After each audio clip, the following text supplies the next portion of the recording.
91 కీర్తన చదువుకుందాము. మహోన్నతిని చాటున నివసించువాడే, సర్వశక్తి నీడని విశ్రమించువాడు. ఆయనే నాకు ఆశ్రయము, నా కోట, నేను నమ్ముకున్న దేవుడని నేను యెహోవాను గురించి చెప్పుచున్నాను. వేటకాని ఊరిలో నుండి ఆయన నిన్ను విడిపించును, నాశనకరమైన తెగులు రాకుండా నిన్ను రక్షించును. ఆయన తన రెక్కలతో నిన్ను కప్పును, ఆయన రెక్కల కింద నీకు ఆశ్రయం కలుగును. ఆయన సత్యము కేడము డాలునే ఉన్నది. రాత్రివేళ కలుగు భయంకైనను, పగటి వెలుగురు బాణంకైన, చీకట్లో సంచరించే తెగులకైనను, మధ్యాహ్నమందు పాడ్చే రోగంకైనను భయపడకుందు. హల్లెలూయా, హల్లెలూయా, హల్లెలూయా. ఇక్కడ చూసినట్లయితే మహోన్నతిని చాటున నివసించేవాడు, సర్వశక్తి నీడను విశ్రమించేవాడై ఉన్నాడని దేవుడి వాక్యం సెలవిస్తుంది. కాబట్టి ప్రియ సహోదరి సహోదరుడా, మనం ఏం చేయాలంటే దేవుని చాటున నివసించాలి. దేవుడి ప్రేమలో మనం బ్రతకాలి. దేవుడితో అంటుపట్టుకొని జీవించాలి. ఎందుకంటే మహోన్నతిని చాటున నివసించేవాడు, సర్వశక్తి నీడను విశ్రమించేవాడు, ఆయనే నాకు ఆశ్రయం, నా కోట, నేను నమ్ముకున్న దేవుడు అని చెప్తున్నాడు. కాబట్టి నాశనకరమైన తెగులు వచ్చినప్పటికీ, ఇంకా వేటకాని ఊరిలో నుండి నువ్వు ఉన్నప్పటికీ దేవుడు ఏం చేస్తాడు? తన రెక్కలతో నిన్ను కప్పుతాడు. ఆయన తన రెక్కలతో నిన్ను కప్పాలంటే నువ్వేం చేయాలి? ఆయన మహోన్నతిని చాటున నువ్వు నివసించాలి. ఆయన నీడలో నువ్వు ఉండాలి. ఎప్పుడైతే దేవుడితో సహవాసం కలిగి జీవిస్తావో, దేవుడితోటి అంటు పెట్టుకొని బ్రతుకుతావో, దేవుడు నీకు ప్రతి విషయంలో సహాయం చేస్తూ ఉంటాడు. ఇక్కడ చూశారు కదా 7వ వచనంలో, నీ ప్రక్కన 1000 మంది పడినను, నీ కుడి పక్కన 10,000 మంది కూలినను అపాయం నీ వద్దకు రాదు. నువ్వు కనులారా చూచుచుండగా భక్తిహీనులకు ప్రతిఫలం కలుగును. యెహోవా నువ్వే నా ఆశ్రయమైన, నువ్వు మహోన్నతిని దేవునికి నివాసస్థలంగా చేసుకున్నాడు. హల్లెలూయా, హల్లెలూయా. యేసుప్రభువు వారు అంటున్నాడు, మహోన్నతిని చాటున నివసిస్తే ఎలాంటి అపాయం రాదు, ఏ తెగులు నీ గుడారం సమీపించదని దేవుడు అంటున్నాడు. కాబట్టి ప్రియ సహోదరి, నువ్వు దేవుణ్ణి అంటుపెట్టుకొని జీవించాలి. మరి బైబిల్ గ్రంథంలో చూసినట్లయితే సారెపతి విధవరాలు 3.5 సంవత్సరంలో కరువు వచ్చింది. కరువు వచ్చినప్పుడు కూడా దేవుని సేవకులు అంటుపెట్టుకొని జీవించింది. మరి దేవుడికి ప్రాధాన్యత ఇవ్వబట్టి 3.5 సంవత్సరాలు సారెపతి విధవరాలు పోషింపబడింది.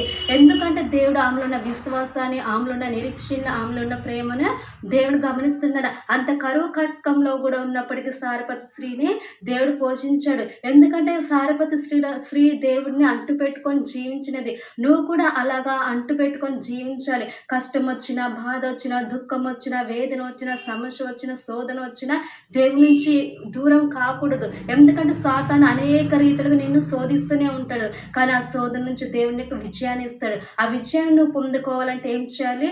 నిరీక్షణతో ఎదురు చూడాలి, ఓర్చుకోవాలి, సహించాలి. ఎందుకంటే నువ్వు సహించి ఓర్చుకొని ఉన్నప్పుడే దేవుని జీవితంలో గొప్ప కార్యాలు చేస్తాడు. ఇక్కడ చూశారు కదా సారెపత్ స్త్రీ ఏ విధంగా జీవించిందో, మనం కూడా మన ఆత్మీయ జీవితంలో మహోన్నతిని చాటున నివసించే వారిగా దేవుడి పక్షం నిలబడినప్పుడే మనం కూడా కరువు కష్టాలలో కూడా దేవుడు మనల్ని పోషిస్తూ ఉంటాడు. హల్లెలూయా, హల్లెలూయా, హల్లెలూయా. మరి అదే విధంగా చూసినట్లయితే, నువ్వు సింహములను నాగపాములను త్రొక్కెదవు, కొదుమ సింహంలో భుజంగంలో అణగద్రొక్కెదవు. అతను నన్ను ప్రేమించినాడు కానీ నేను అతన్ని తప్పించదును. అతను నా నామం ఎరిగిన వాడు కనుక నేను అతన్ని ఘనపరచదు. అతను నాకు మొరపెట్టగా నేను అతనికి ఉత్తరమించదు. చూశారు కదా ప్రియ సహోదరు, దేవుడు ఏం చేస్తుంది? దేవుని మనం అధికంగా ప్రేమిస్తే దేవుడు ఏం చేస్తాడంట? శ్రమల నుంచి మనల్ని తప్పిస్తూ ఉంటాడు, మనకి తోడుగా ఉంటాడు, ఆయన నీడగా ఉంటాడు. అదే విధంగా చూసినట్లయితే మరి ఎస్తేరు ఏం చేసింది? తన జనాంగం కోసం 3 రోజులు ఉపవాసం ఉండి ప్రార్థన చేసింది. రాజు కోసం, రాజు హృదయాన్ని దేవుడు మార్చాలని చెప్పి ఎంతగానో ప్రార్థన చేసింది. ఆమె దేవుడితోటి సమయం కేటాయించింది, దేవుళ్ళలోనే గడిపింది. కాబట్టి ఒక సమస్య నుంచి ఎస్తేరు రాణి విజయం సాధించింది. మరి యూదులని ఆమన్ రాజు నశింప చేయాలని చూశాడు. యూదులను ఆమన్ రాజు ఏం చేశారు? ఉంచకుండా కోటలో ఉంచుకోకుండా చేయాలని చూశాడు. కానీ ఎస్తేరు మాత్రం ఏం చేసింది? తన ప్రజల నిమిత్తం నశించిపోకుండా, వారి ప్రాణాలు పోకుండా ఉపవాసం ఉండి ప్రార్థన చేసింది. ఆమె దేవుడితోటి సహవాసం చేయబట్టి, దేవుడికి ఉపవాసం ఉండి ప్రార్థన చేయబట్టి తన ప్రజలను రక్షించుకుంది. మరి నీ జీవితంలో కూడా సమస్యలు అనే సుడిగుండంలో మునిగిపోయావా? లేకపోతే శోధనలు అనే సుడిగుండంలో ఉంటున్నావా? ఇది నా వల్ల కాదు, ఇది నేను సాధించలేను, నేను చేయలేనని నిరుత్సాహ స్థితిలో ఉంటున్నావా? దేవుని విడిచిపెట్టి వెళ్ళాలన్న ఆలోచన నీకు కలిగి ఉంటుందా? కానీ ఒక్కసారి ఎస్తేరు రాణిని మీరు జ్ఞాపకం చేసుకోండి. ఎస్తేరు రాణిని మీరు జ్ఞాపకం చేసుకుంటే, ఎస్తేరు ఉపవాసం ఉండి ప్రార్థన చేసినప్పుడు ఆమె విజయాన్ని చూసింది. నీ జీవితంలో కూడా ఒక విజయం చూడాలంటే ఏం చేయాలి? ఉపవాసం ఉండి ప్రార్థన చేసినప్పుడు నీ జీవితంలో ఉన్న సమస్యలు, అడ్డంకాలన్నీ తొలగిస్తాడు దేవుడు. మొదటగా సారెపతు స్త్రీని దేవుడు కరువులో కూడా పోషించున్నాడు. మరి ఎస్తేరు రాణిని కూడా తన ప్రజల విషయంలో ఉపవాసం ప్రార్థన చేసినప్పుడు గొప్ప విజయాన్ని వారు చూశారు. కాబట్టి నా జీవితంలో ప్రియ సహోదరి సహోదరుడా, సమస్యల గుండెలో భయపడక కేవలం దేవుడి వైపు చూస్తున్నప్పుడు దేవుని జీవితంలో గొప్ప కార్యాలు చేస్తున్నాడు. అందుకే దేవుడి వాక్యం సెలవిస్తుంది, అతను నన్ను ప్రేమించున్నాడు కనుక నేను అతన్ని తప్పించేదను, అతను నా నామం ఎరిగిన వాడు కనుక నేను అతను ఘనపరిచేదను అని చెప్పి దేవుడి వాక్యం సెలవిస్తుంది.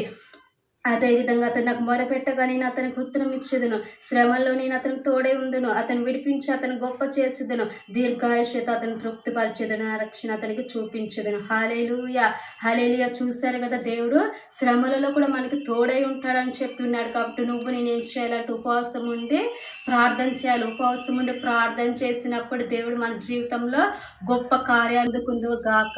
ఇట్టి మాటలు దేవుడు మన జీవితంలో నీరు కట్టి ఫలింపు దయచేయును గాక. ఆమేన్ ఆమేన్ ఆమేన్. ఘోర పాపినైన నేను దూరంగా పారిపోగా, ఘోర పాపినైన నేను దూరంగా పారిపోగా, నీ ప్రేమతో నన్ను క్షమించి నన్ను హత్తుకున్నావయ్యా. నీ